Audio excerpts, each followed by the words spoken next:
Have you ever had one of those moments where a simple act of kindness completely changed the trajectory of your life? Maybe you're from a small town where everyone knows everyone. Or perhaps you're navigating the chaos of a big city where strangers pass like ships in the night.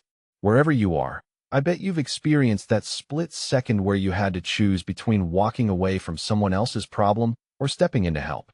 This is the story of the night I made that choice. The night I showed compassion to a scared little boy in a fancy restaurant, completely unaware that his father was watching. Completely unaware that the man observing my every move was one of the most dangerous people in the city. Maya Chun had exactly $47 in her checking account, and rent was due in 5 days. She knew this because she'd checked her banking app 3 times during her shift at Lotus and Steel, as if the numbers might magically rearrange themselves into something more promising. They hadn't. At 24, she'd become intimately familiar with the particular anxiety that came from working double shifts and still coming up short, the bone-deep exhaustion that made even standing feel like an accomplishment. The restaurant hummed with the subdued energy of old money and new fortunes. Lotus and Steel occupied the ground floor of a downtown high-rise, all sleek dark wood and strategic lighting that made everyone look like they belonged in a cologne advertisement. Maya had worked here for 2 years, long enough to recognize the regulars, the tech executives who ordered the same thing every Thursday, the real estate developers who closed deals over $30 appetizers, the occasional celebrity who appreciated the staff's practiced discretion. She'd just delivered a 16-ounce Wagyu steak to table 7 when she heard the crash. The sound cut through the restaurant's ambient noise like breaking glass, which it was. Maya turned to see a small figure near the host's stand. A boy who couldn't have been more than 7 years old, standing amid the wreckage of a decorative vase that had previously held an arrangement of imported orchids. Water spread across the marble floor in an expanding pool. The orchids lay scattered like casualties. Oh no, Maya thought, already moving toward the scene. Please don't let Thomas see this. Thomas Park, the restaurant manager, appeared as if summoned by the mere thought of his name. His expression shifted from professional concern to barely concealed irritation in the space of a heartbeat. The boy, Maya noticed, wore expensive clothing, the kind of miniature designer outfit that cost more than her monthly grocery budget. His small hands were clenched into fists at his sides, his face flushed red, his breathing rapid and uneven. This wasn't simple mischief. Maya had a younger brother, Daniel, 19 now and away at community college. But she remembered the tantrums, the meltdowns that looked like anger but were really fear or overwhelm or the desperate need to communicate something that words couldn't capture. Thomas was already in motion, his polished shoes clicking against the marble as he approached the child. "Maya," he said, his voice tight with the particular strain of someone trying to maintain composure in front of dining patrons who were absolutely watching this unfold. "Handle this situation immediately, or I'll find someone who can." The implied threat hung in the air between them. Maya couldn't afford to lose this job. She also couldn't afford to let Thomas steamroll a clearly distressed child. "I've got it," she said, moving past him with more confidence than she felt. The boy had knocked over another display by the time Maya reached him, this one a carefully arranged stack of leather-bound menus that now fanned across the floor like fallen leaves. His breathing had escalated to something that sounded almost like hyperventilation.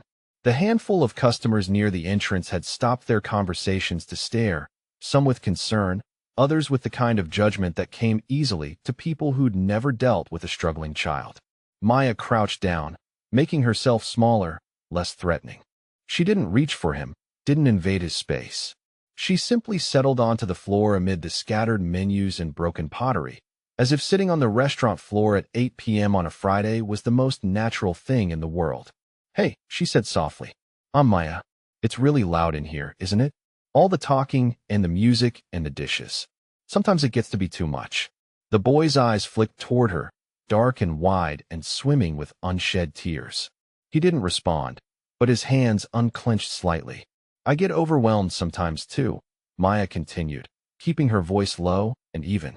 "When that happens, I like to focus on something small, something I can control. Do you want to see something?" She reached into the small apron pocket where she kept order pads and pens, the tools of her trade. She pulled out a green felt-tip pen and a stack of blank order tickets. Without waiting for permission, She began to draw on the top ticket, simple shapes at first, a circle, a triangle, a rough approximation of a star. The boy's breathing slowed incrementally. His eyes tracked the movement of her pen. "You can draw too if you want," Maya said, extending a second pen toward him, a blue one. "You don't have to, but if you want to, you can." For a long moment, nothing happened. Then, slowly, a small hand reached out and took the pen. The boy sank down onto the floor across from her, his expensive clothes surely getting dusty, and made a single blue mark on the order ticket sheet placed between them. "That's a really good line," Maya said. "Very straight. I bet you're good at art." The tension in the boy's shoulders eased another fraction. He made another mark, then another. Maya drew alongside him, creating nothing of consequence, just shapes and swirls, and the kind of mindless doodles that gave anxious hands something to do. She was dimly aware of Thomas hovering nearby, of the whispered conversations of nearby diners, of the awkwardness of this entire situation. But mostly she was aware of the small person in front of her, of the way his breathing had returned to something approaching normal, of the ghost of calm that was settling over his features. They sat there for perhaps 5 minutes, though Maya lost track of time in the specific way that happened when nothing else mattered except the immediate moment. The boy drew what might have been a dog or possibly a horse. Maya drew what was definitely a terrible attempt at a flower. "I'm Jiho," the boy said finally, his voice small but steady. "It's nice to meet you, Jiho," Maya replied. "Do you like dogs or horses better?" "Dogs," he said immediately. "We had a dog, but she died." "I'm sorry," Maya said, and meant it. "That's really hard. Losing someone you love is the worst thing." Jiho nodded, his expression solemn in the way of children who understood loss more intimately than they should. "My mom died too," he said, matter-of-fact in the way kids sometimes were about devastating truths. Maya's heart contracted. "I lost my mom and dad," she said quietly, 3 years ago, so I understand how much that hurts."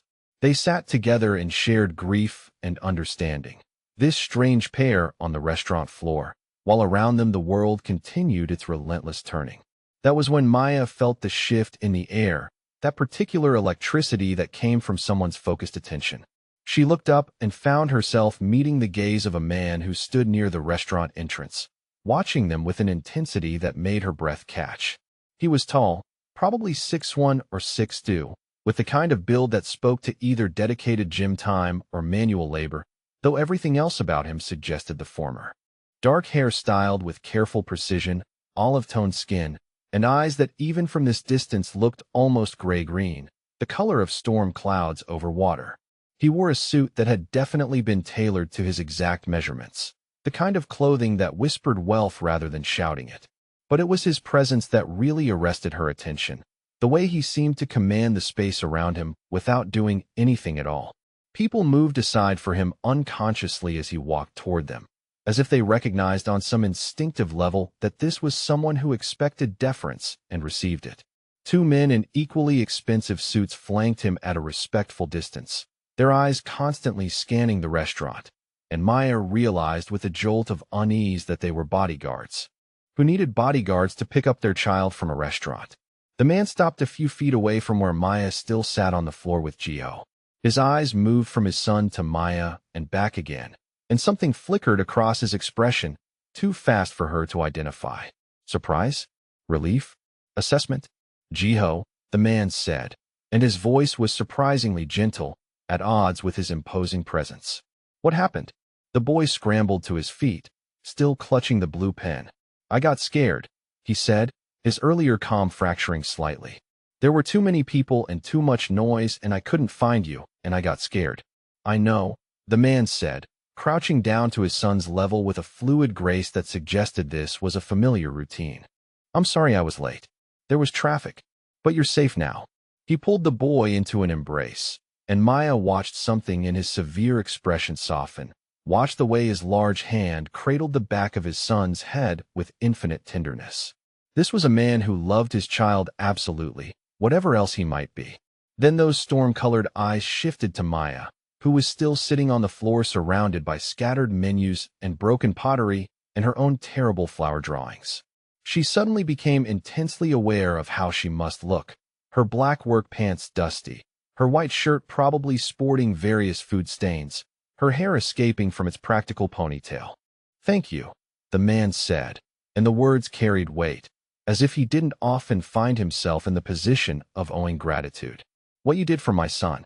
Anyone would have done the same," Maya said, which wasn't true but seemed like the right thing to say. "No," the man replied, still watching her with that unnerving focus. "They wouldn't have. Most people would have called security or made him feel worse for struggling. You gave him space and compassion. That's rare."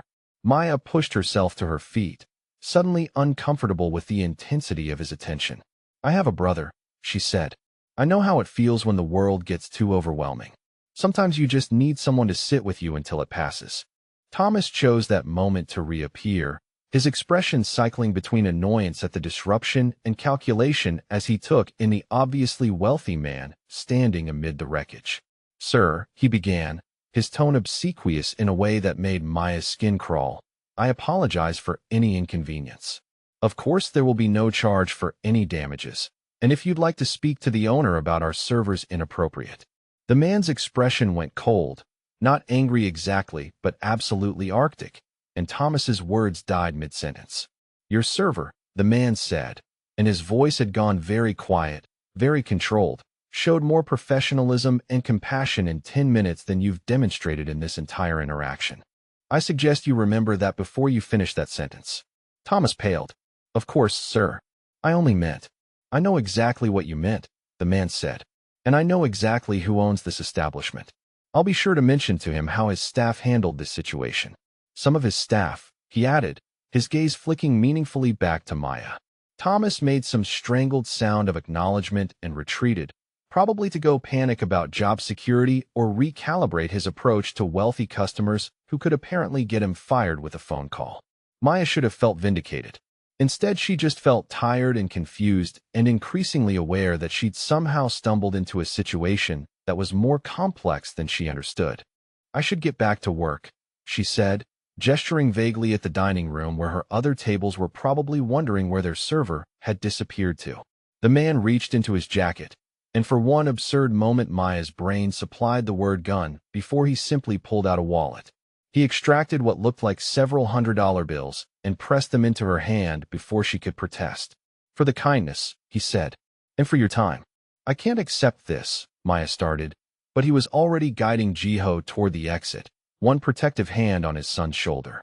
He paused at the door and looked back at her one more time, and something in that look made her pulse kick up, made her suddenly very aware that she had no idea who this man was, or what he did, or why he needed bodyguards to pick up his 7-year-old son. "Thank you, Maya," he said, and the use of her name startled her because she hadn't realized he'd heard it. "For seeing him as a person instead of a problem." Then they were gone, disappearing into the city night, and Maya was left standing in the middle of Lotus and Steel with $500 in her hand, and the strange sensation that something fundamental had just shifted in her carefully controlled world. She didn't know his name, didn't know anything about him except that he loved his son and could silence her manager with a look and move through the world like someone who expected it to bend to his will. She didn't know that within the restaurant's security footage, his people were already identifying her full name, her address, her family situation. Didn't know that Kang Miho, head of one of the city's most powerful Korean crime families, had just decided that the compassionate waitress who'd helped his son was someone worth protecting.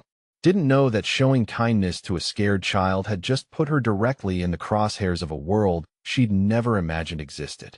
All she knew was that her hands were shaking slightly as she pocketed the money, that her manager was giving her a wide berth for the rest of the shift, and that she couldn't quite shake the memory of those storm-gray eyes watching her with an intensity that felt like being seen for the first time in years. 3 days passed before Maya saw him again. She'd almost convinced herself that the encounter with the mysterious father and his troubled son had been a strange blip in her routine, something to file away as an interesting story, but nothing more. She deposited the $500 into her account with a mixture of relief and guilt, knowing it would cover rent, but uncertain about accepting that much money for what had felt like basic human decency. Then Kang Miho walked back into Lotus and Steel on a Tuesday evening, alone this time, and requested a table in her section. Maya felt her pulse kick up the moment she spotted him near the host's stand. He wore another impeccable suit, this one charcoal gray with a subtle pinstripe, and he looked even more imposing without his sun to soften his edges. The host, Jennifer, was already treating him with the kind of deference usually reserved for celebrities or the owner's personal friends, which told Maya everything she needed to know about the impression he made. When Jennifer led him to table 12 in Maya's section, his eyes found hers immediately across the dining room, and something flickered in that storm-gray gaze. Recognition, certainly, but also something warmer, something that made her suddenly aware of the loose strand of hair falling across her face and the small coffee stain on her apron. She approached his table with her professional smile firmly in place, the one she'd perfected over 2 years of dealing with demanding customers and awkward situations. "Good evening," she said, pulling out her order pad. "Can I start you off with something to drink?" Miho's mouth curved slightly, not quite a smile but close. "You don't remember me," he said, and it was clearly a test, though Maya couldn't tell what answer he was hoping for. "I remember you," Maya replied, keeping her voice steady despite the way her heart was hammering. "I remember Jiho too. I hope he's doing better." Something in Miho's expression shifted, that same softening she'd witnessed when he'd held his son. "He is," Miho said. "Thanks to you. That's actually why I'm here. I wanted to thank you properly, without the chaos of last Friday." "You already thanked me," Maya said, thinking of the $500 that had probably saved her from having to choose between rent and groceries. "Very generously." "Money isn't a proper thank you," Miho said, his eyes not leaving hers. "Dinner is. Will you join me when your shift ends?" The question caught Maya off guard. "I don't think that would be appropriate," she managed. "You're a customer, and I'm working, and I don't even know your name." "Kong Miho," he said immediately. "And you're Maya Chun, 24, working double shifts to help support your younger brother who's studying business at the community college downtown. You drive a 15-year-old Honda Civic that needs new brake pads, and you drink too much coffee because you're usually running on 4 hours of sleep." Maya felt her blood go cold. "How do you know all that?" she asked, her voice coming out sharper than she'd intended. Miho had the grace to look slightly apologetic. "I wanted to make sure you were safe," he said. "That what happened Friday night didn't cause you problems with your employer or put you in an uncomfortable position. So I looked into your situation. I apologize if that feels invasive. In my world, information is protection." "In your world," Maya repeated slowly. "What world is that exactly?" "One where people who show kindness to my son are worth looking after," Miho said, which wasn't really an answer at all. They stared at each other for a long moment, Maya trying to decide if she should be frightened or flattered or angry. She settled on confused, with an uncomfortable undercurrent of attraction that she absolutely did not want to examine too closely. "I should take your order," she said finally, retreating into the safety of professional routine. Miho let her, ordering the braised short rib without even looking at the menu. But when Maya turned to leave, he said her name, soft enough that only she could hear it. "Maya." She turned back, waiting. "I'll be here when you finish your shift," he said. "If you'd like to talk, I'll be in the parking lot. If not, I'll understand. But I hope you'll give me the chance to explain myself." "There's nothing to explain," Maya said, but even she could hear how weak the protest sounded. She spent the rest of her shift hyper-aware of table 12, of the way Miho ate slowly and methodically, of how he worked on a laptop, but looked up every time she passed, of how other customers seemed to give his table a subtle berth, as if they could sense something about him that set him apart. He tipped $300 on a $60 meal, left before Maya's shift ended, and she told herself she was relieved. Except over the next 2 weeks, Kong Miho became a regular fixture at Lotus and Steel. He came 3 times in that first week, always alone, always requesting Maya's section, always tipping absurdly. He was unfailingly polite, never demanding, but there was something about his presence that commanded attention. Maya watched her coworkers give him wide berth, watched Thomas practically bow and scrape whenever Miho needed anything, watched the way a man in a dark suit always seemed to be waiting near the entrance whenever Miho was dining. Bodyguards, Maya realized. He had actual bodyguards. The realization should have terrified her. Instead, it made her curious in a way that felt dangerous. On his 5th visit, Miho brought Jiho with him. The boy lit up when he saw Maya approaching their table, his earlier distress completely absent. Maya, he said excitedly. I drew you a picture. I've been practicing. He pulled a folded piece of paper from his small backpack and handed it over with the kind of pride that only children could muster for their creations. Maya unfolded it to find a surprisingly detailed drawing of a dog, complete with careful shading and realistic proportions. This is amazing, Jiho, Maya said, genuinely impressed. You're really talented. He wants to be an artist, Miho said, his voice carrying that same tenderness Maya had noticed before. Or a veterinarian. Or possibly an astronaut. The career path changes weekly. Jiho nodded seriously. Right now I think artist, he said, because then I could draw pictures for people when they're sad and make them feel better. Like you did for me. Maya felt something in her chest constrict. That's a wonderful reason, she managed. She spent extra time at their table that evening, bringing Jiho crayons and extra paper, watching him draw while Miho watched them both with an expression Maya couldn't quite decipher. When other tables needed attention, she found herself hurrying back, drawn by the easy warmth of Jiho's chatter and the quiet intensity of his father's presence. During a lull in the dinner service, Miho said his mother used to draw with him. She was an artist, actually. Quite talented. He gets it from her. Maya heard the past tense, the weight of loss in those simple words. I'm sorry, she said quietly, aware that Jiho was absorbed in his drawing and not listening to their conversation. Jiho mentioned that she passed away. 2 years ago, Miho confirmed. Car accident. Drunk driver ran a red light. She died instantly. The matter-of-fact delivery didn't hide the grief underneath, and Maya recognized it, because she carried the same wound. My parents died the same way, she said. 3 years ago. Drunk driver, wrong place, wrong time. I was 21. And suddenly I was responsible for my 17-year-old brother. I barely knew how to take care of myself. Miho's eyes found hers, and something passed between them, a recognition of shared trauma, of lives upended by sudden violence and impossible responsibility. You understand, then, he said, what it's like to become a parent overnight when you're barely an adult yourself. What it's like to be so angry at the unfairness of it that you can't sleep. What it's like to feel like you're failing constantly because you don't know what you're doing. Every single day, Maya admitted.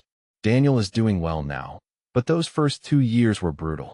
I kept waiting for someone to realize I had no idea what I was doing and take him away from me. But you didn't fail, Miho said. He's in college, thriving. You gave him stability and love when your world was falling apart. That's extraordinary. You did the same for Jiho, Maya pointed out. I had resources, Miho said quietly. Money, family support, people to help. You did it alone while working 2 jobs. That's much more impressive. They sat in comfortable silence for a moment, an understanding settling between them that felt more intimate than anything Maya had experienced in years. She should have felt uncomfortable with his attention, with the way he seemed to see past her professional mask to the exhausted, scared woman underneath. Instead, she felt seen in a way that was terrifying and exhilarating in equal measure. The rest of the evening passed in a warm haze. Jiho showed her 6 more drawings. Miho ordered dessert just so they could stay longer, and Maya found herself laughing at something the boy said, genuine and unguarded in a way she rarely was at work. When they finally left, Jiho hugged her goodbye without hesitation, and Miho pressed another enormous tip into her hand along with something else. A business card with just a phone number printed on expensive cardstock. Call me if you need anything, he said. Anything at all. It was 2 weeks after that first dinner with Jiho when Maya's car finally died completely. She'd been coaxing the aging Honda through its death throes for months, ignoring the grinding sounds and the way it shuddered when she accelerated, because a new car wasn't in the budget and she needed every dollar for Daniel's tuition. But on a Friday night, closing the restaurant alone at nearly midnight, her car refused to start despite her increasingly desperate attempts. Maya sat in the driver's seat of her dead car in the mostly empty parking lot and felt tears of frustration prick at her eyes.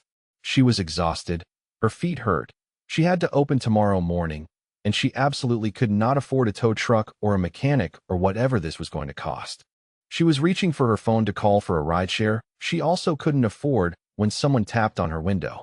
Maya nearly jumped out of her skin, her heart launching into her throat, before she recognized the figure standing outside her car in the dim parking lot light. Kong Miho, dressed more casually than she'd ever seen him, in dark jeans and a black sweater, looking unfairly attractive and utterly out of place in the restaurant parking lot at midnight. She rolled down her window. "What are you doing here?" she asked, trying to slow her racing pulse. "Making sure you got home safely," Miho said, as if this was a perfectly normal thing to say. "I noticed your car has been having problems. Thought I'd wait to be sure." "You've been waiting in the parking lot," Maya said slowly, trying to process this information. "For how long?"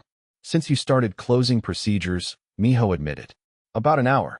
"That's," Maya started, then stopped because she didn't know how to finish that sentence. "Creepy? Protective? Concerning? Oddly touching." "Let me drive you home," Miho said, gesturing toward a sleek black sedan parked several rows away. "I'll have someone tow your car to a mechanic in the morning." "No arguments." "I can't let you do that," Maya protested, but her conviction was wavering because she was so tired and the alternative was spending money she didn't have. "Maya," Miho said, his voice gentle but firm. "You helped my son when he needed it. Let me help you. Please." There was something in his voice, in the careful way he asked rather than demanded, that made Maya's resistance crumble. "Okay," she said finally. "Thank you." The interior of Miho's car was as expensive as she'd expected, all leather and wood trim and the kind of new car smell that spoke of money.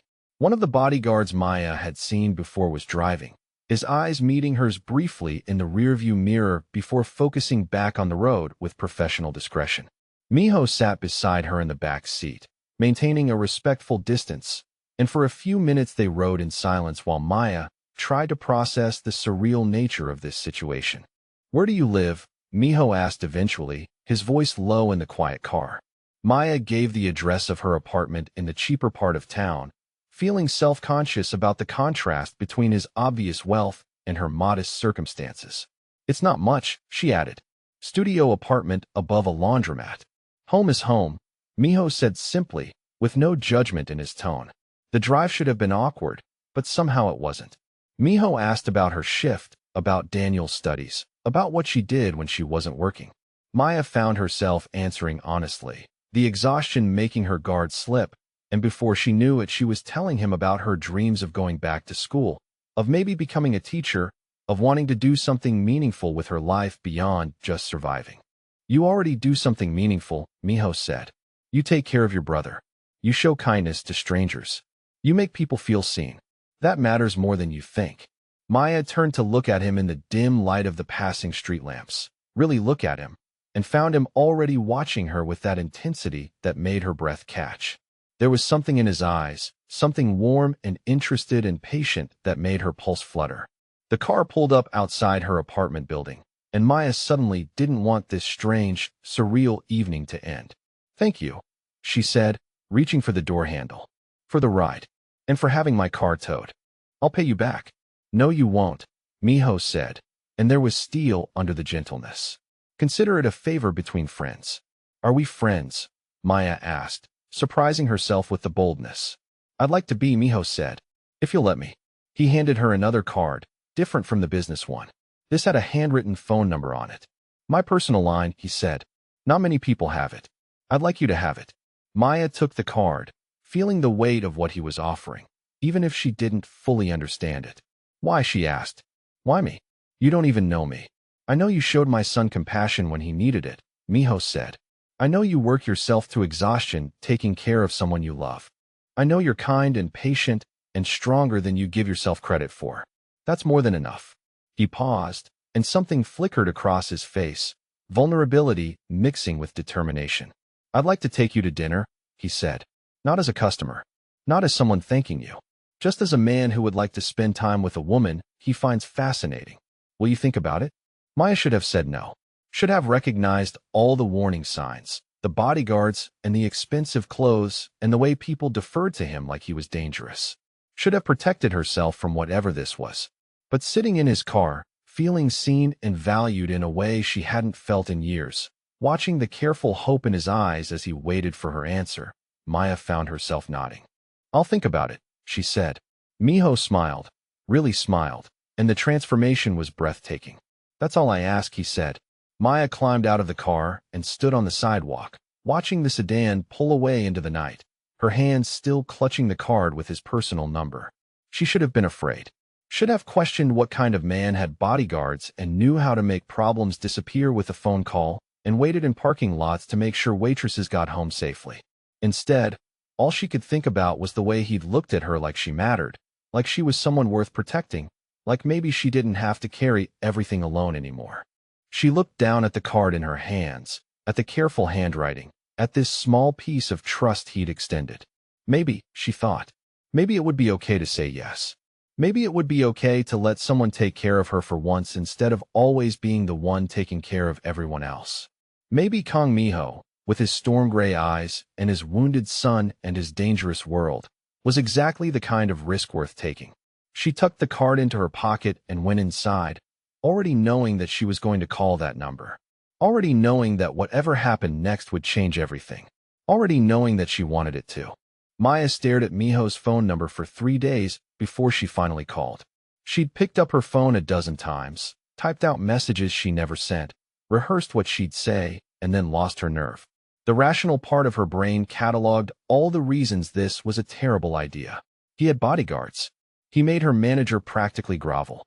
He'd somehow obtained detailed information about her life with alarming ease. Every instinct screamed that Kang Miho was dangerous in ways she didn't fully understand.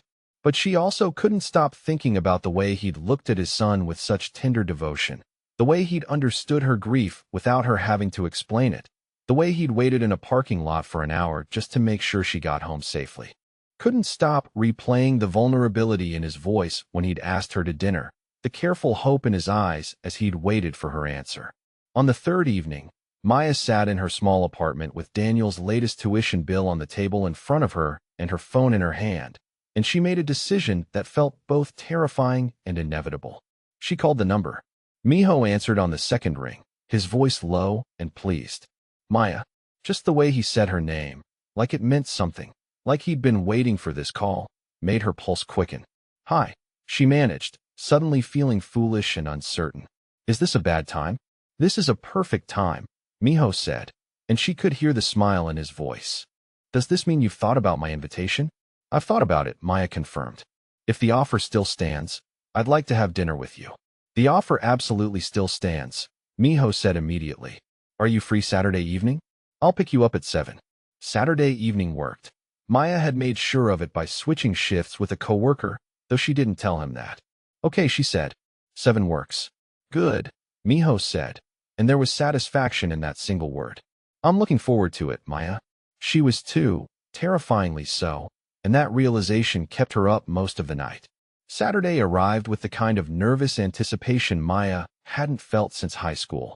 She'd agonized over what to wear, finally settling on a simple black dress that was the nicest thing in her limited wardrobe, borrowed earrings from her coworker, and spent far too long on her hair and makeup.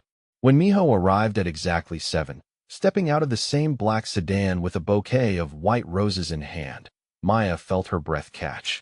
He wore a different suit, this one midnight blue that made his eyes look even more striking, and when he smiled at her the whole world seemed to narrow to just the two of them. You look beautiful, he said, handing her the roses with a gentleness that contrasted sharply with his imposing presence. Thank you, Maya managed, suddenly shy. You look really good too. The restaurant he took her to was nothing like Lotus and Steel. This place was smaller, more intimate, tucked away on a quiet street with soft lighting and the kind of understated elegance that spoke to real wealth. The host greeted Miho by name and led them to a private corner table that felt deliberately secluded. Is this whole section reserved? Maya asked as she settled into her seat, noticing the empty tables around them. It is now, Miho said simply. I wanted to be able to talk without interruption. Maya should have found that excessive, maybe even controlling, but instead she found herself touched by the thoughtfulness. He wanted her full attention, wanted to give her his, wanted this evening to be about them without the distraction of crowds or eavesdroppers. The conversation flowed more easily than Maya had anticipated. Miho asked about her favorite books, and they discovered a shared love of mystery novels. He told her about Jiho's latest artistic endeavor, a mural on his bedroom wall that Miho had allowed despite his housekeeper's horror.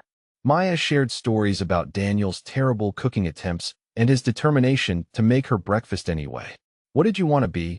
Miho asked over the main course, before you had to become responsible for your brother. What were your dreams? Maya paused, considering the question no one else had thought to ask.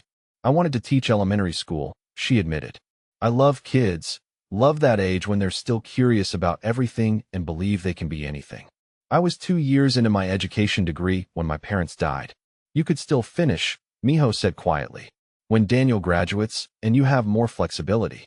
Maybe, Maya said, though she'd long ago stopped letting herself hope for that possibility. What about you? Did you always plan to do what you do? Something flickered across Miho's face, too quick for her to identify. No, he said.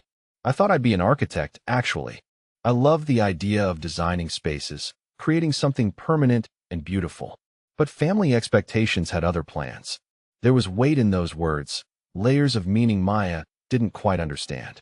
Before she could pursue it, Miho shifted the conversation, asking about her relationship with Daniel, and Maya found herself opening up about the challenges of suddenly becoming a parent figure to a grieving teenager. It sounds like you've done an incredible job, Miho said when she finished. He's thriving because you sacrificed your own dreams to give him stability. I just did what anyone would do, Maya protested. No, Miho said firmly. You did what someone extraordinary would do. Most 21-year-olds wouldn't have taken on that responsibility. They would have looked for someone else to carry that weight. The intensity of his gaze made Maya's heart race.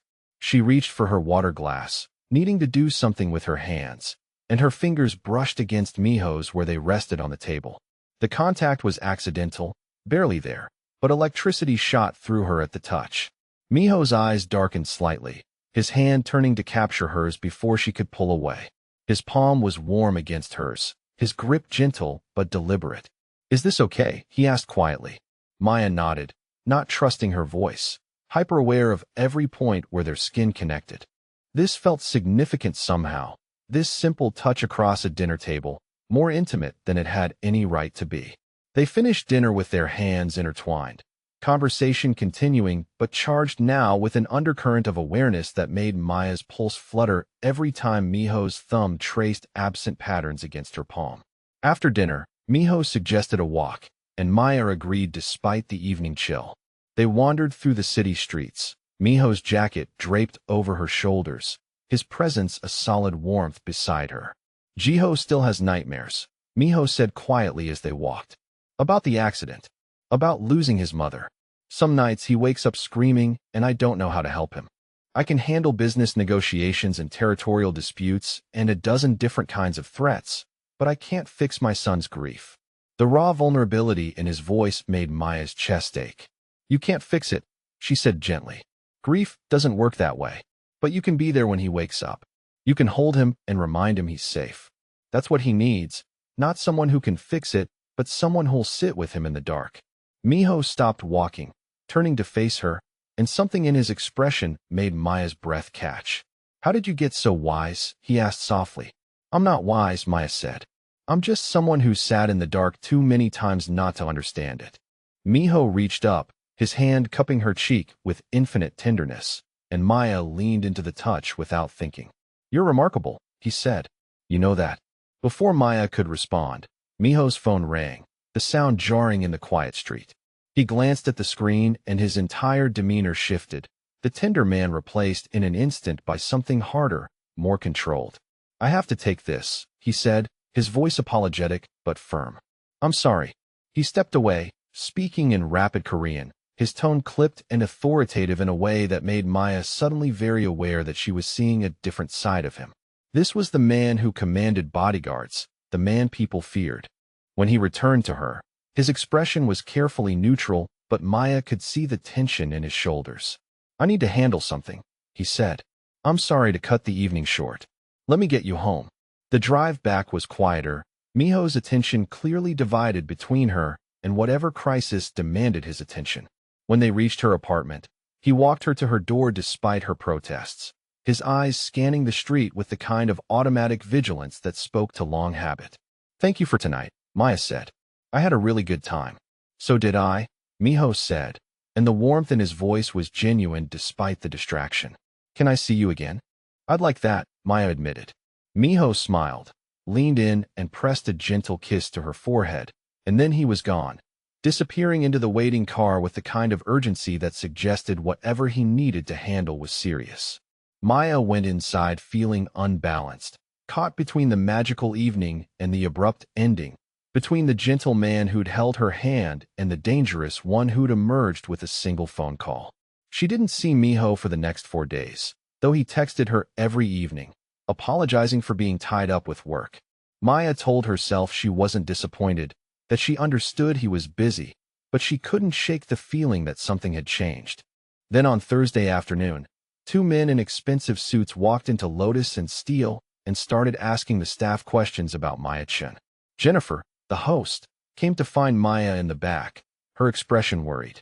"There are some guys asking about you," she said quietly. "They want to know your schedule, where you live, if you're seeing anyone." "Maya, what's going on?" Maya's blood went cold. "What did you tell them?" she asked. "Nothing," Jennifer assured her. "But Thomas talked to them. I think he gave them your schedule." Maya felt sick. She made it through the rest of her shift on autopilot, jumping at every customer who walked through the door, wondering if the men would come back. Thomas pulled her aside before she left. "Whatever you're mixed up in," he said, his voice tight with disapproval, "keep it away from my restaurant." "Those men were dangerous, Maya. The kind of dangerous that gets people hurt." "I don't know what you're talking about," Maya said, but the protest sounded weak even to her own ears. "That man who's been coming in," Thomas said. "Kong Miho. Do you have any idea who he is? What he does?" Maya didn't answer, couldn't answer, because she was starting to suspect, and the suspicion terrified her. She went home and did what she should have done weeks ago. She searched Kong Miho's name online. The results made her stomach drop. Articles about Korean organized crime. References to the Kong family's control over certain territories. Carefully worded pieces about business dealings that were clearly fronts for illegal operations. An old photograph of Miho leaving a courthouse, his expression hard and untouchable. And buried in one article, a mention of his wife's death. Not an accident, like he'd said. Murdered. Killed by a rival faction in a message meant for Miho. Maya sat on her couch staring at her laptop screen, feeling like the floor had dropped out from under her. He'd lied to her, or at least omitted the truth. His wife hadn't died in a random accident. She'd been killed because of what he was, because of the world he lived in. The world Maya was apparently being drawn into whether she wanted it or not. When Miho showed up at Lotus and Steel the next evening, Maya was waiting for him. She walked straight to his table before he'd even ordered, her heart pounding and her hands shaking with a combination of fear and anger. "We need to talk," she said. "Not here. Outside." Miho's expression shifted immediately, concern replacing his usual warm greeting. "Of course," he said, rising smoothly. "Is everything okay?" "No," Maya said. "Everything is not okay." They walked to a quiet corner of the parking lot, away from the restaurant entrance, and Maya turned to face him. "Who are you?" she asked. "Really?"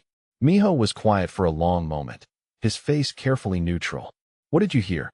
"Men came to the restaurant asking about me," Maya said. "My manager warned me you're dangerous. So I looked you up." Kong Miho, head of one of the largest Korean crime families on the West Coast. Suspected involvement in everything from illegal gambling to money laundering. "Your wife wasn't killed in an accident, was she?" "She was murdered because of what you are." She watched emotions flicker across Miho's face, frustration, resignation, regret, before settling into something that looked like acceptance. "No," he said quietly. "She wasn't killed in an accident. She was killed by men who wanted to hurt me, who thought taking her from me would make me weak. They were wrong about that, but it doesn't change the fact that being close to me put her in danger." "And you didn't think to mention this before asking me out?" Maya asked, her voice rising. "Before holding my hand and kissing my forehead and making me think this could be something real?" "It is real," Miho said, stepping closer. "My feelings for you are completely real, Maya. That's why I should have been honest from the beginning. That's why I should have told you what my world looks like before you had to hear it from strangers."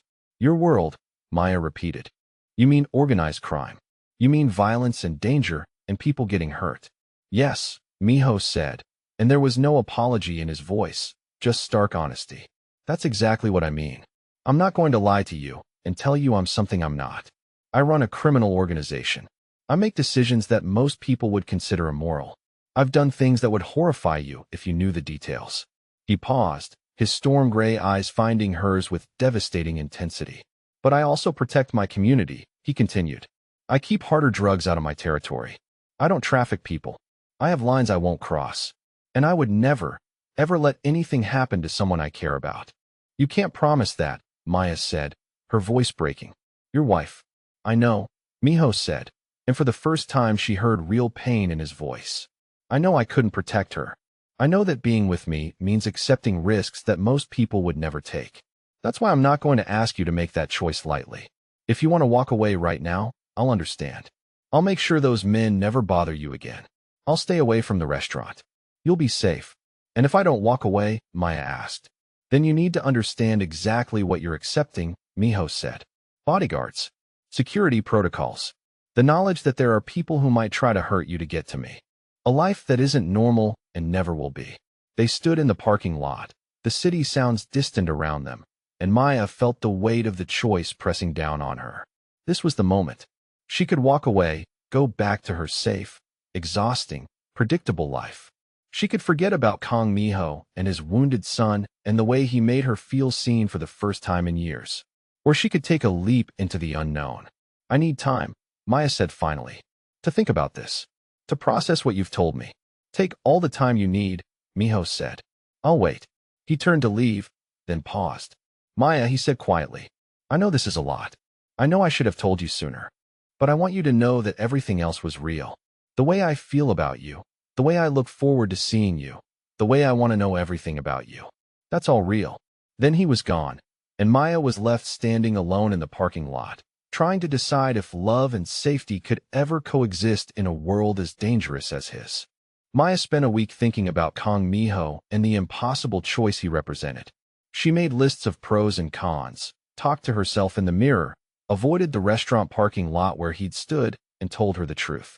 She thought about his gentle hands on Jiho, about the way he'd waited hours just to make sure she got home safe, about the vulnerability in his eyes when he'd admitted he hadn't felt this way since losing his wife. She also thought about the articles she'd read, the violence implicit in his world, the very real danger that came with caring about someone like him. But mostly she thought about how lonely she'd been for the past 3 years, carrying everything alone, being strong for Daniel while falling apart inside. She thought about how Miho made her feel seen and valued, and like maybe, possibly, she deserved something good even if it came wrapped in complications. On the 7th day, Maya called him. I've been thinking, she said when he answered, her heart hammering so hard she could barely hear herself speak. And Miho's voice was carefully controlled, but she could hear the tension underneath, the hope he was trying not to show. And I want to try, Maya said.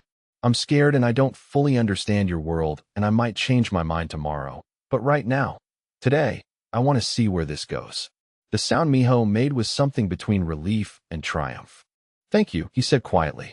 I promise I'll do everything I can to keep you safe. I know, Maya said, and she did. Whatever else he was, she believed he would protect her with everything he had. Within hours, Maya noticed the changes. A man in a dark suit appeared outside her apartment building, leaning against a car with the kind of casual vigilance that suggested military training. Another sat in the restaurant parking lot during her shifts. When she mentioned it to Miho during their phone call that evening, he didn't apologize. They're there to keep you safe, he said simply. I need to know you're protected when I can't be there myself. Maya should have resented the intrusion, the surveillance, the implication that she couldn't take care of herself. Instead, she found it oddly comforting, the tangible proof that someone was watching out for her for once. Their first real date after her decision was dinner at Miho's penthouse, a sprawling space on the top floor of a downtown high-rise with floor-to-ceiling windows that offered a breathtaking view of the city.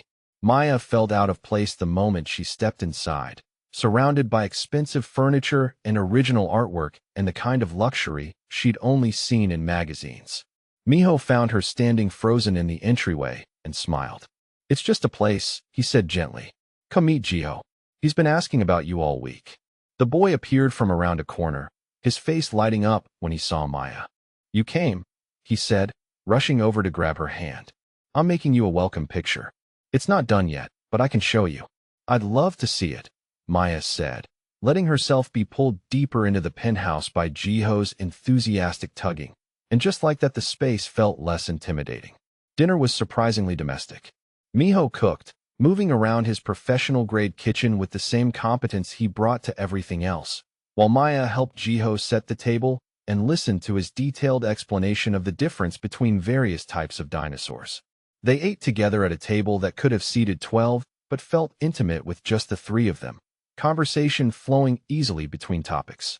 Maya watched Miho with his son and felt something warm settle in her chest.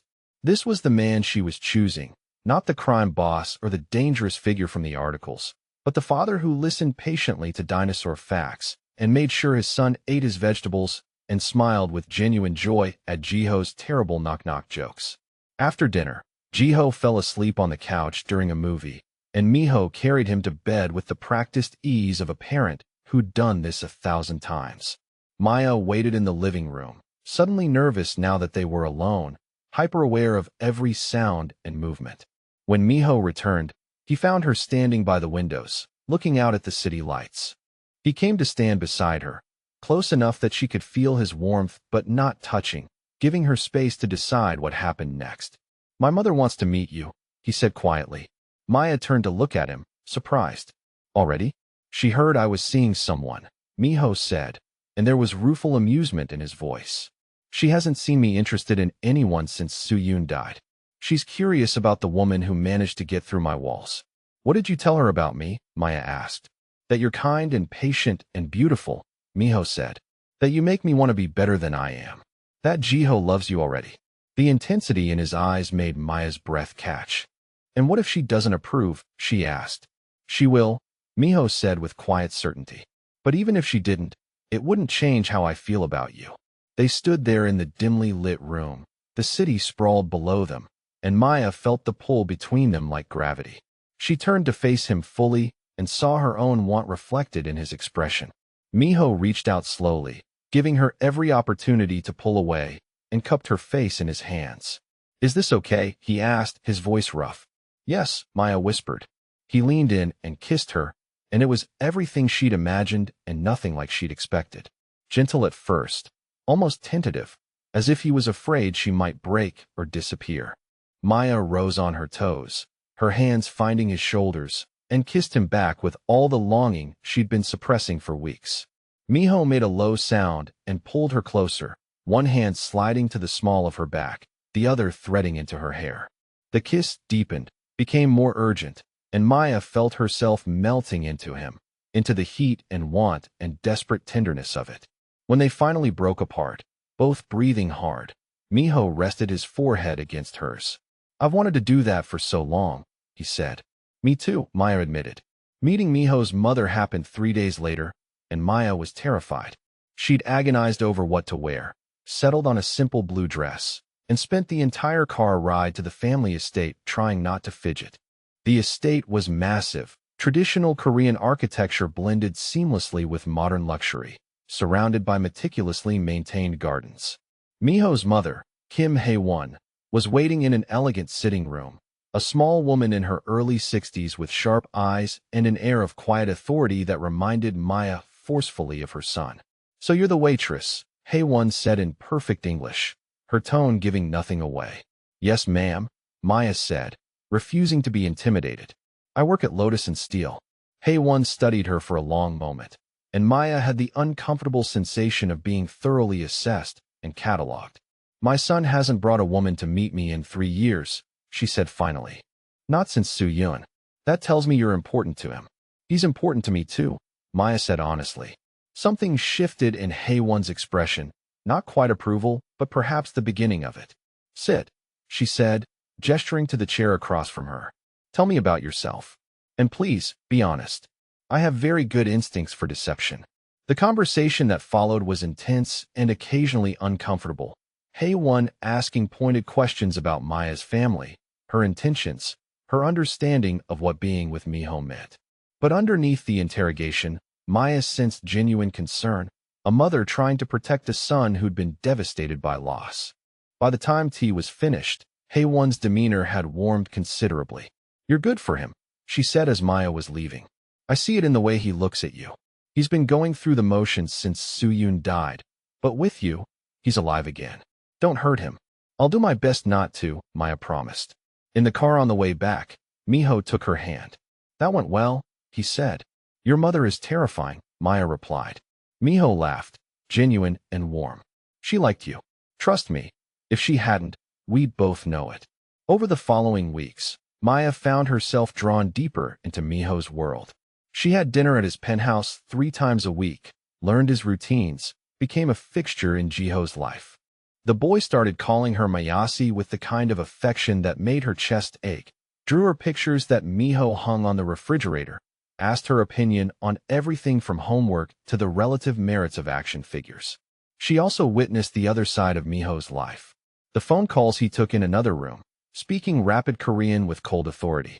The meetings he left for without explanation.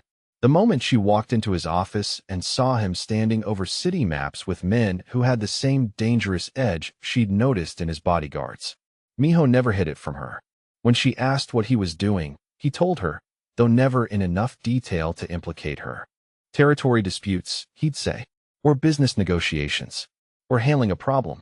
She learned not to ask for specifics she didn't want to know. One evening, after Jiho was asleep and they were alone in Miho's living room, Maya brought it up directly. Tell me about your code, she said. You mentioned you have lines you won't cross. What are they? Miho was quiet for a moment, considering. No human trafficking, he said finally. No hard drugs. We don't hurt innocents or involve civilians in our business. We protect our community, and in return, they give us loyalty. Protection money, Maya said. Yes, Miho confirmed. It's not legal, but it works. People in my territory are safe. They can run their businesses without interference from other gangs. Their families aren't touched by violence. That matters to them. And the violence that does happen, Maya asked, stays within the organization, Miho said. We have rules. Challenges between groups are settled in specific ways, with minimal collateral damage. I didn't create this system, Maya. I inherited it. But I try to minimize the harm where I can. It wasn't enough to make what he did moral, but it was something. A framework of ethics in a world without law. That night, after hours of talking and comfortable silence, Miho walked Maya to the door like he always did. But this time when he kissed her goodnight, neither of them pulled away.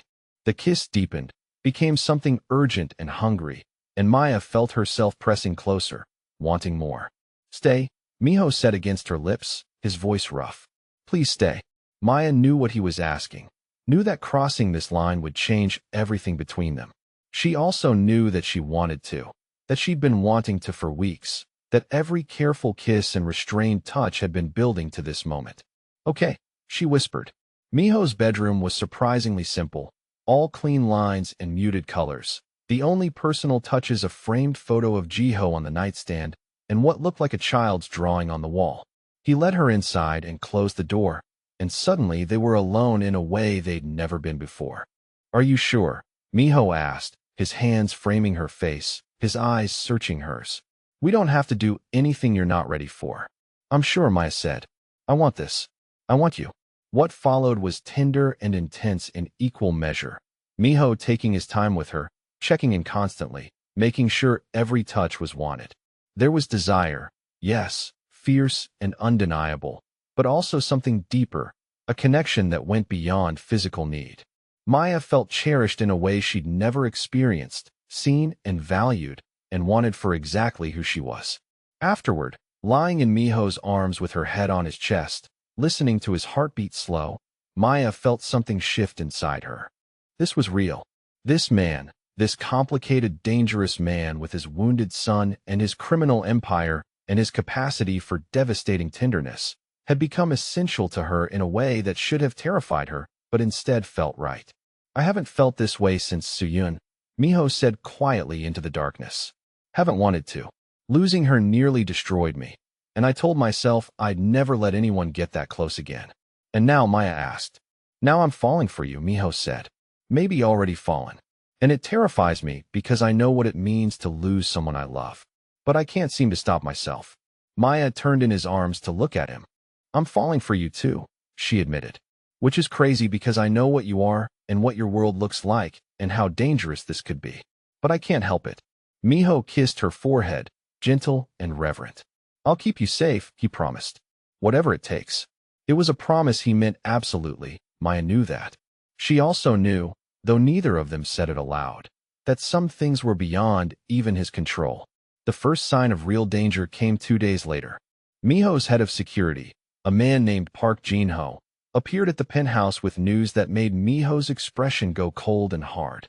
Maya watched from across the room as they spoke in low voices. Seeing the transformation from the Tinder man, she knew to something far more dangerous. "What's wrong?" she asked when Jin-ho left. Miho turned to her, and she saw real worry in his eyes. "The Choi family," he said. "They're a rival organization. They've learned I'm seeing someone. My sources say they're watching you." Maya felt ice slide down her spine. "Watching me how?" "Following you to work. Identifying your routines. They know where you live, where Daniel goes to school." Maya felt sick. "What does that mean?" "It means they see you as a vulnerability," Miho said. "A way to get to me.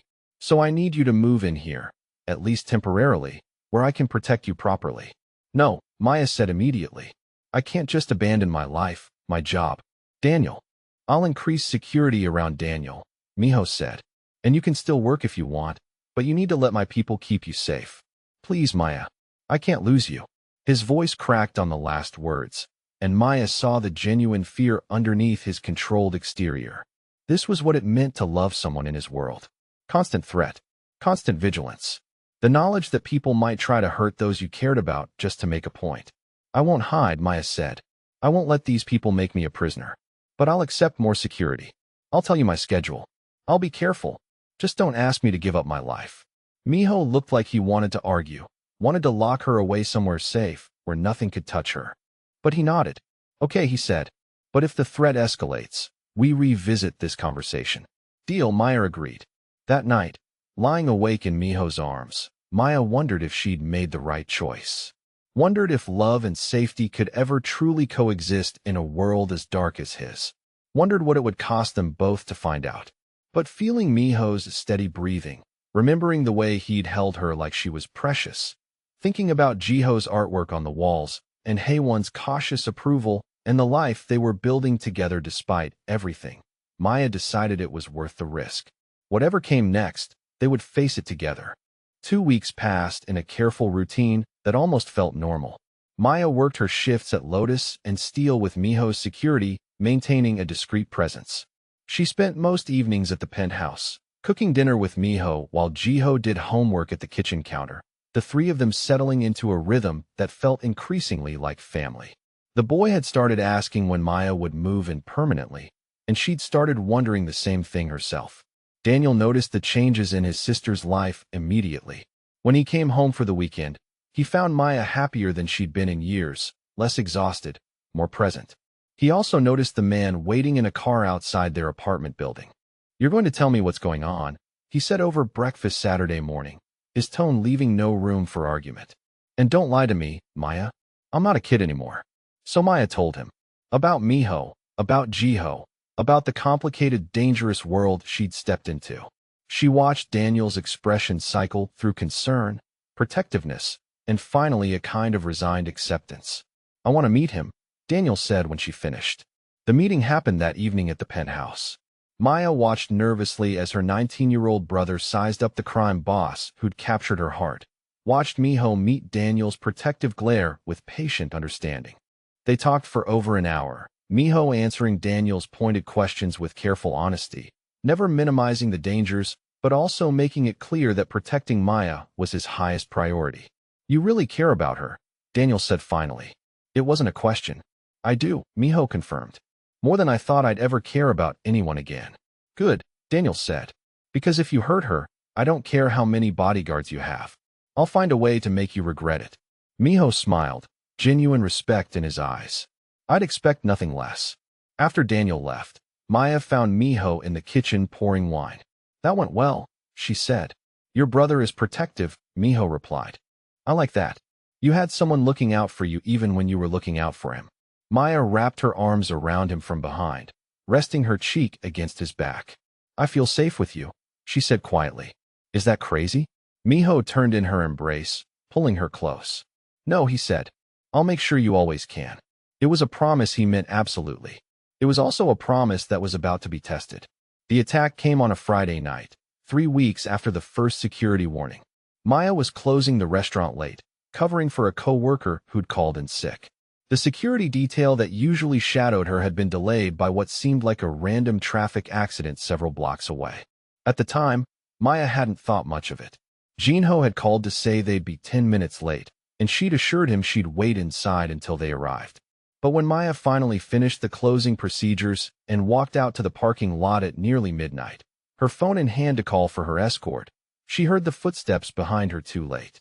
Maya-chun, a voice said in accented English. She spun around to find 3 men emerging from between parked cars, their faces partially obscured by the dim lighting, but their intentions clear in their aggressive postures. Maya's heart launched into her throat. She took a step back, her hand tightening on her phone. "Come with us quietly," the same man said. "No one needs to get hurt." Maya did exactly what Miho had taught her during their security briefings. She pressed the panic button on the phone he'd given her, the one that would immediately alert his entire security team to her location and situation. Then she ran. She made it maybe 20 feet before hands grabbed her from behind, yanking her backward with enough force to knock the air from her lungs. Maya screamed, twisting violently, remembering the self-defense moves Jinho had insisted on teaching her. She drove her elbow back hard into someone's ribs, heard a satisfying grunt of pain, broke free for a heartbeat before another set of hands caught her. "Stop fighting," one of them growled, his grip bruising on her arm. "The Choi family just wants to talk to Kong. Your insurance." Maya kicked backward, connected with a knee, felt grim satisfaction when the man cursed. But there were 3 of them and one of her, and they were stronger and trained, and she was terrified. One of them grabbed her hair, yanking her head back, and she felt the cold press of something metal against her ribs. A gun. Maya went very still, her breath coming in ragged gasps, her pulse thundering so loud she could barely hear anything else. "Smart girl," the man holding the gun said. "Now you're going to." He never finished the sentence. Tires screamed in the parking lot. Doors slammed. And then Miho's security team was there, weapons drawn, surrounding them with military precision. The man holding Maya froze, the gun still pressed to her side, and Maya saw the calculation in his eyes as he realized he was outmanned and outgunned. "Let her go," Jinho said, his voice deadly calm. "And maybe you walk away from this." The standoff lasted maybe 5 seconds, though it felt like eternity. Then the man shoved Maya forward hard, sending her stumbling, and she heard the crack of gunfire as the Choi family men tried to shoot their way out.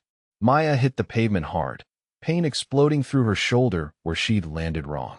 More gunfire. Shouting. The sound of bodies hitting cars and pavement. She curled into herself, arms over her head, trying to make herself small. Then Jinho was there, pulling her up, checking her over with quick efficiency. "Are you hit?" he demanded. "Maya, are you injured?" "No," Maya managed, though her shoulder throbbed and her hands were scraped raw from the pavement. "I don't think so." The confrontation was over.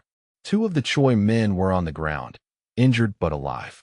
The third was being held by 2 of Miho's security team, blood streaming from a wound on his arm. Jinho was already on the phone, speaking rapid Korean, his tone clipped and urgent. Maya was shaking so hard her teeth chattered, adrenaline and shock making her vision swim. This was real. This had really just happened. Men with guns had tried to take her, had been willing to shoot their way through security to do it. Then she heard tires again, saw a familiar black sedan screech to a halt, and Miho was there, moving toward her with barely controlled violence in every line of his body.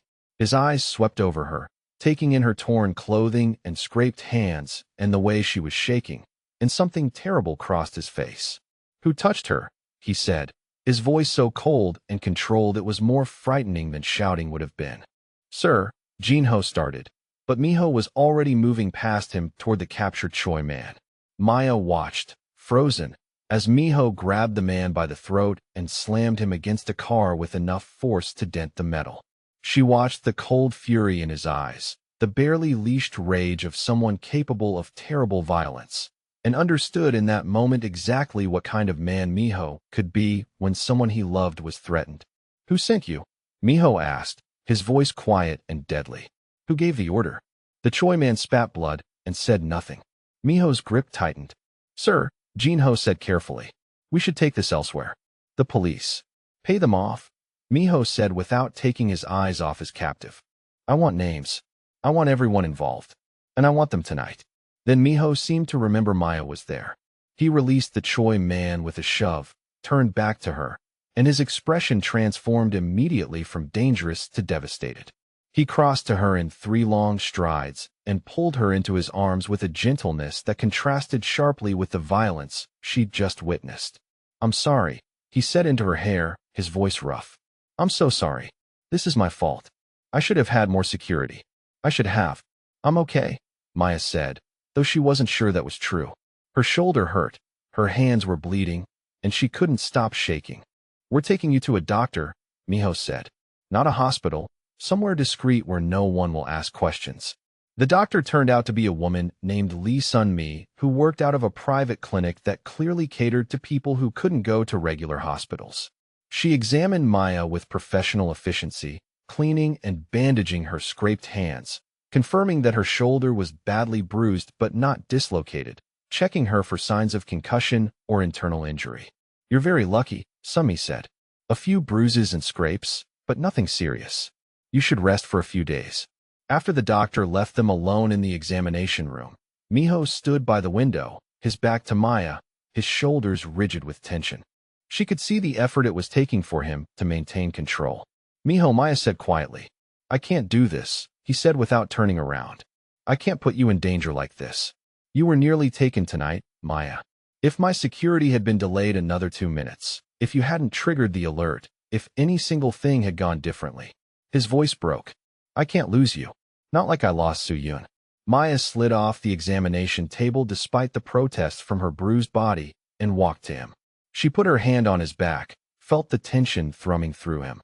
So what are you saying? She asked, though she was afraid she already knew. I'm saying you should walk away, Miho said, finally turning to face her. I'm saying being with me almost got you killed tonight. I'm saying I care about you too much to keep putting you at risk. Maya felt something fierce and stubborn rise in her chest. No, she said. Miho blinked, clearly not expecting that response. Maya. No, she repeated. You don't get to make that choice for me. I chose to be with you knowing what your world looked like. I chose to stay even after learning the truth. And I'm choosing to stay now, after tonight. You don't get to push me away because you're scared. I'm not scared, Miho said. I'm terrified. You could have died tonight. But I didn't, Maya said. Your security arrived in time. The alert system worked. I'm bruised and scared, but I'm alive and I'm standing here telling you I love you. The words hung in the air between them. Maya hadn't meant to say it like that, hadn't planned this moment. But now it was out there and she meant it with everything in her. I love you, she repeated. All of you, including the dangerous parts. Including the part that runs a criminal empire and has enemies and lives in a world I don't fully understand. I love the man who waited in a parking lot to keep me safe, the father who loves his son more than anything, the person who makes me feel like I matter. And I'm not walking away because things got hard. Miho stared at her, something raw and vulnerable in his expression. You shouldn't love me, he said quietly. I'm not worth it. Let me decide what you're worth, Maya said. Let me choose you, the way you chose me. Miho closed the distance between them and pulled her into his arms, careful of her injuries, his face buried in her hair. I love you, he said, his voice muffled and breaking. I love you so much it terrifies me. When Jinho called and told me what happened, I couldn't breathe. I couldn't think. All I could see was losing you the way I lost her. I'm here, Maya said. I'm okay. We're okay.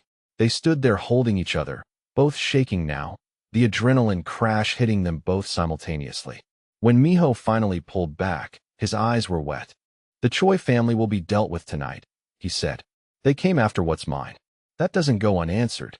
Maya should have been horrified by the implication, by the violence she knew that meant. Instead, she just felt relieved that the threat would be eliminated, that she wouldn't have to look over her shoulder constantly anymore. What happens now, she asked. Miho took her hands gently, mindful of the bandages. Now I ask you to marry me, he said. Maya's breath caught. What? I know this isn't romantic, Miho said. I know I should do this properly, with a ring and a plan and something better than a doctor's office after you were nearly kidnapped. But I can't wait. I need you to know that this is permanent for me. I need you to be my wife, part of my family officially, under my protection in every way that matters. Marry me, Maya. Let me spend the rest of my life keeping you safe and loving you and building something real with you and Jiho. You're serious, Maya said, her heart hammering. Completely, Miho said. I want you to be Jiho's mother officially. I want you in my home permanently. I want everyone to know you're mine and I'm yours. Say yes. Maya looked at this complicated, dangerous, tender man who'd somehow become essential to her existence. Thought about Jiho and Haewon and the life they were building together. Thought about how right it felt despite all the reasons it should be wrong. Yes, she said. Yes to all of it. To you, to Jiho, to whatever comes next. Miho kissed her then, fierce and desperate and full of promise, and Maya kissed him back with everything in her, choosing him again and again and again. 3 months after the attack, Maya stood in front of the full-length mirror in Miho's bedroom and barely recognized herself. The woman looking back wore an elegant silk dress in pale ivory, her hair styled in soft waves, her face glowing with something that looked like genuine happiness. Behind her reflection, she could see the organized chaos of the penthouse being transformed for a wedding, their wedding, and the surreal nature of her life hit her all over again. She'd moved into the penthouse permanently the week after Miho proposed. At first, she'd worried about maintaining her independence, about losing herself in his world, but Miho had been careful to give her space to be herself. She still worked at Lotus and Steel 3 days a week because she loved it, because she'd built friendships there, because Miho understood that she needed something that was purely hers. The Choi family threat had been neutralized. Maya didn't know the details and had learned not to ask, but she knew that the men who'd attacked her were no longer a problem, that their leadership had been dealt with in ways that sent a message throughout the city's criminal networks. No one touched what belonged to Kong Miho and lived to repeat the mistake. She should have been disturbed by that knowledge. Instead, she just felt safe. Maya, a small voice called from the doorway. You look like a princess. She turned to find Jiho standing there in his miniature suit, his hair neatly combed, clutching the small pillow that held their rings. The boy had grown in 3 months, not just physically but emotionally, blossoming under the stability of their unconventional family. Thank you, sweetheart, Maya said, crouching down to his level. You look very handsome. Jiho's face grew serious. Are you really going to be my mom now? He asked. Like, officially? Maya felt her throat tighten with emotion. If that's okay with you, she said. I know I can't replace your first mom. No one could do that. But I love you very much, and I'd be honored to be your mom too. Jiho threw his arms around her neck with the unself-conscious affection of childhood. I love you too, he said. I've been telling my friends at school you're my mom already. Is that okay? It's more than okay, Maya managed, blinking back tears. It's perfect. The first time Jiho had called her mom, 2 weeks ago during a casual dinner conversation, they'd both frozen. The word had slipped out naturally as he'd asked her to pass the rice, and then he'd looked terrified, like he'd made a terrible mistake. Maya had gotten up from her chair, pulled him into her arms, and cried while assuring him it was the best thing anyone had ever called her. Miho had found them like that, holding each other and crying, and he'd wrapped them both in his arms without a word. Now Jiho pulled back and studied her face with the intensity that reminded her forcefully of his father. You won't leave, right? He asked. Even when things are hard. You'll stay? I'll stay, Maya promised. I'm not going anywhere, Jiho.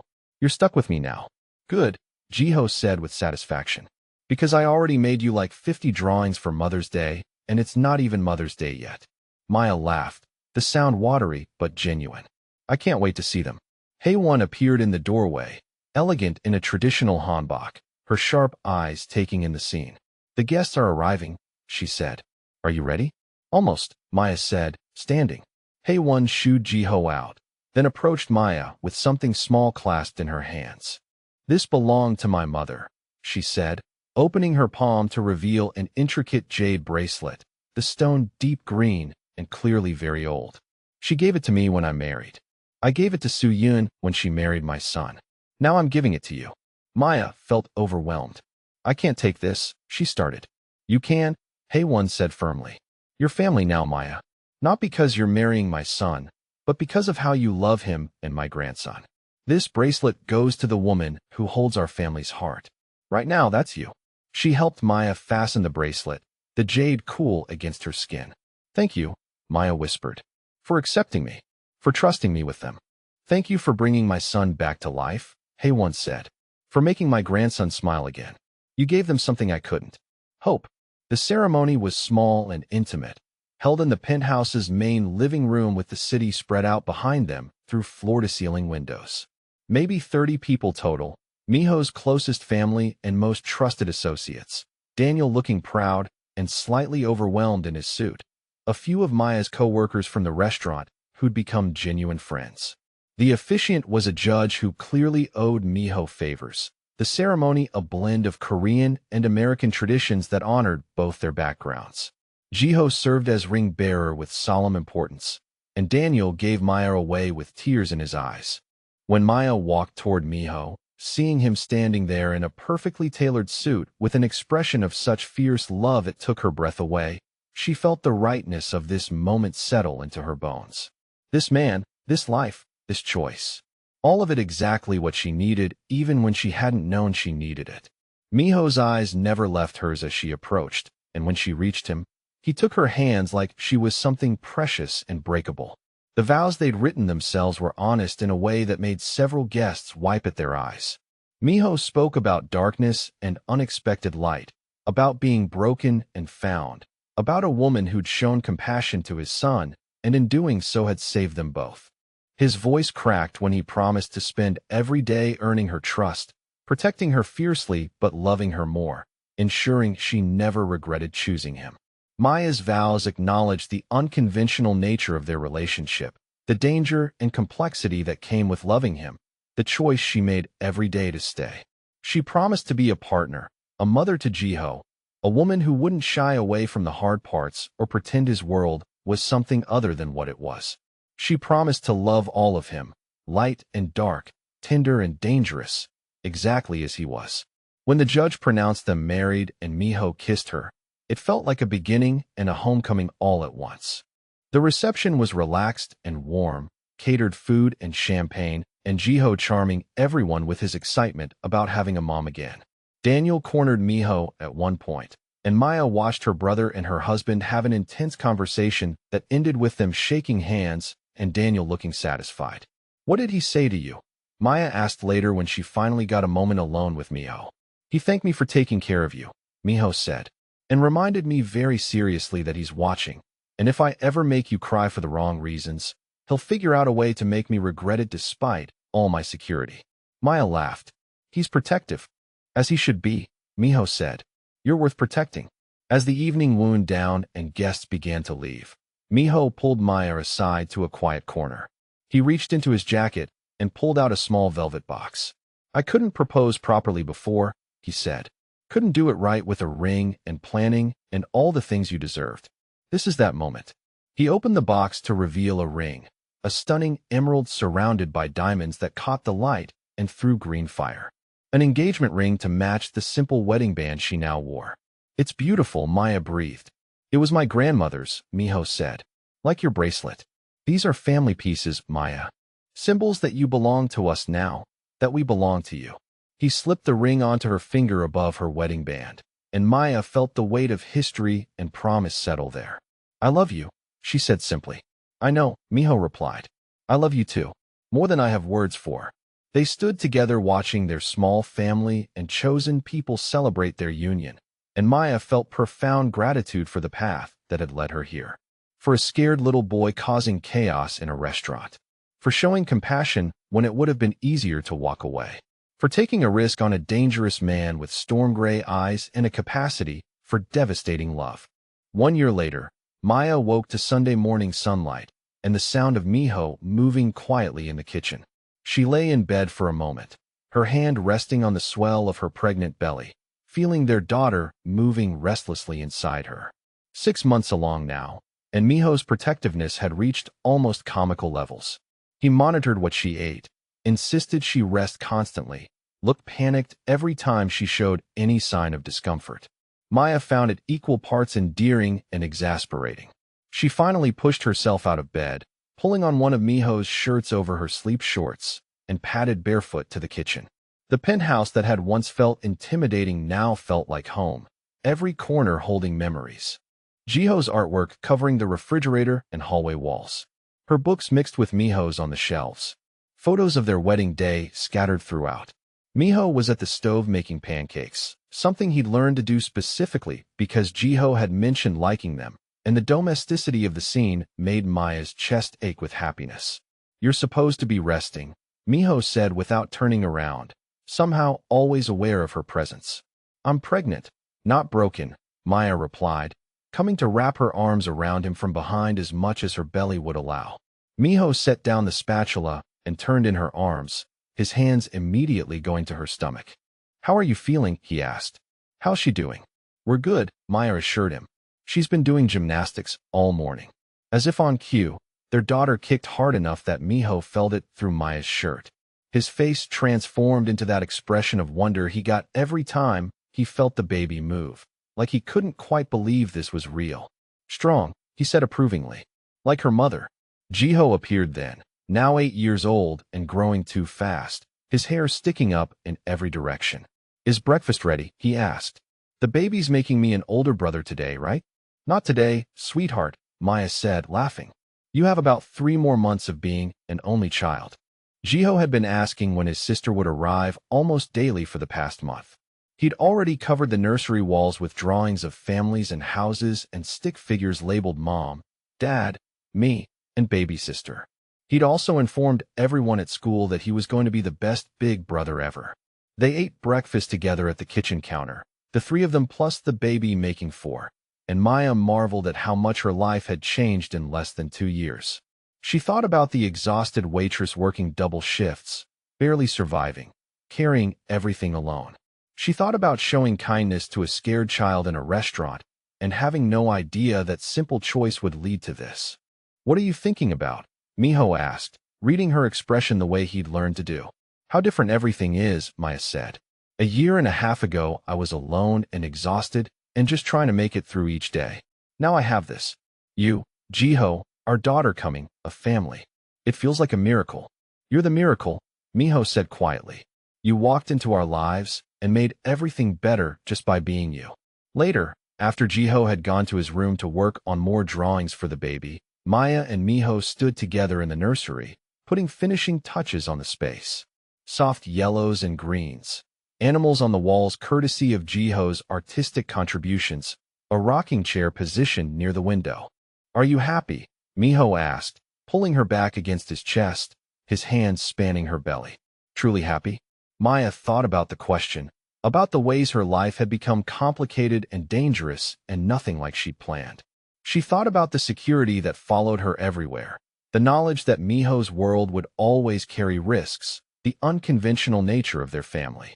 She also thought about feeling cherished every single day, about Jiho's artwork and his unself-conscious affection, about Miho's devotion and the way he looked at her like she was everything, about the daughter growing inside her and the life they were building together despite every reason it shouldn't work. "I'm incredibly happy," she said. "I chose you and I'd choose you again every single day." "Even knowing what you know now?" Miho asked. "Even understanding what it means to be part of this world?"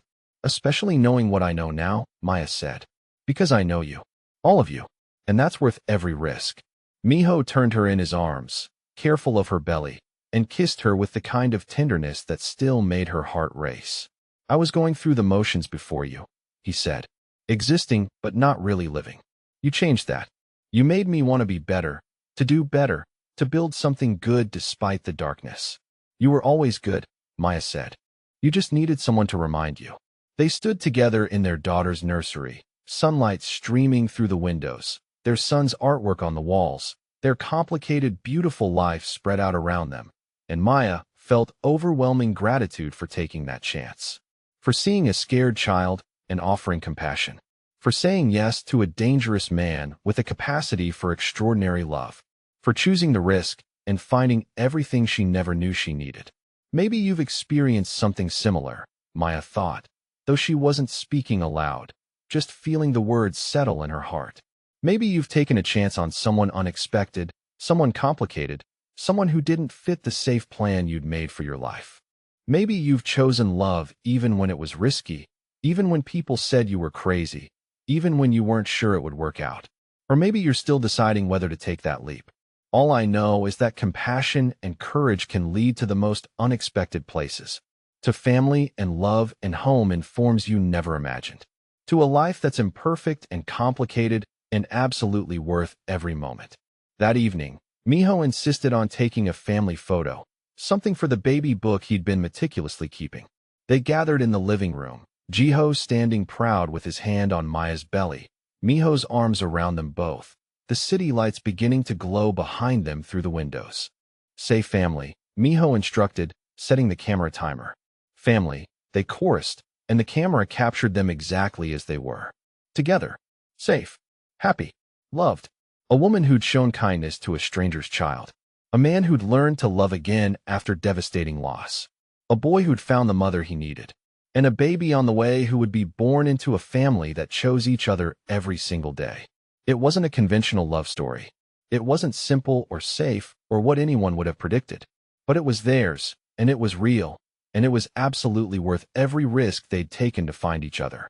Maya leaned back into Miho's solid warmth, felt Jiho's small hand in hers, felt their daughter moving inside her, and knew with absolute certainty that this, right here, was everything she'd ever needed and more than she'd ever dared to hope for. Home, she thought. This is home. And it was.